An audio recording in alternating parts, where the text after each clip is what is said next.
What's up guys? So, it's already 9:15 in the evening and ayun, hindi kinaya kasi ginabi na tayo sa daan and mahina kasi ang ating ilaw, yung motor, ang wini-worry ko kasi dito sa bandang papasok ng Bulacan hanggang Valenzuela. Pinakamaraming parte ng daanan dyan may lubak. Okay. Yung ibang namang daan, hindi siya pantay. So, nag-worry ako na baka hindi ko siya makita since medyo mahina ang aking mata pag madilim na. And hindi naman tayo pwedeng sobrang dahan-dahan lang din kapag nagmamaneho sa area na yun since mga ganitong oras, madami ng mga lumalabas na mga truck. So, marami tayong mga nakakasabay ang malalaking sasakyan. So, nag-decide kami na magstay na lang muna dito sa bandang San Simon. So, dito kami nag-check-in sa anong pangalan to? Hotel Impresa dahil ito yung pinakamalapit na nakita namin dito since pagod na kami after namin kumain sa may bandang San Simon is naghanap na kami ng matutuluyan. Yung pinakamaraming nakita namin na pwedeng tuluyan is sa San Fernando pa, which is siguro almost 1 hour din yung biyahe pabalik kasi San Simon na kami, nandito na kami sa pinakaunahan. And yung San Fernando is nandito banda sa may taas. So sabi ko, maghanap lang tayo ng hindi out of way natin. So yun, nag-search kami. Actually hindi ko mahanap. So alam yun na, pambansang tanungan. Ayun. Kaya ko si Gemini, sabi ko, please look. Please look. Please find a hotel near our location. We are here at San Simon. So yun, nagbigay siya ng maraming option. More option is nandito sa may San Fernando.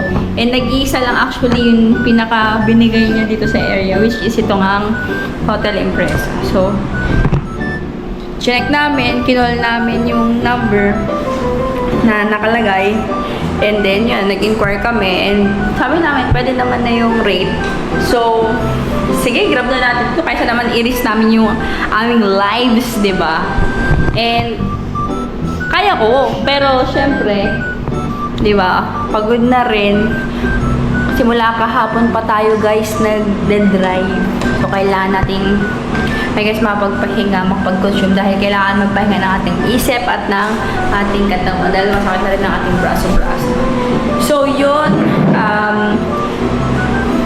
tomorrow or later, i-rate natin ang ating pinagstiyan.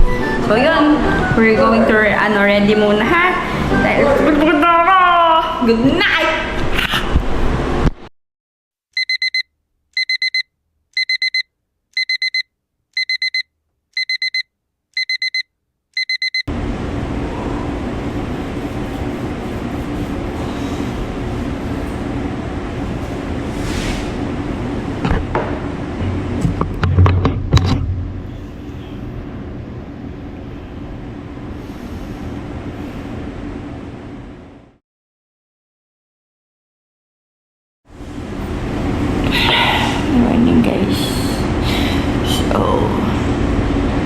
It's already 5:04 in the morning and it's December 31, 2025 at nandito pa rin kami sa San Simon dito sa Hotel Impresa at 6 AM ang ating check-out kaya ibang na tayo pero hindi tayo antokin mamaya. Meron tayo isang oras para maghanda. So, let's go! Dami pa natin ulit gagawin mamaya, guys. Guys. Pakibantayan lang muna kami ngayon. Habang ulit-ulit. Aywan ibang lang. Ayan. Kaya ka lang,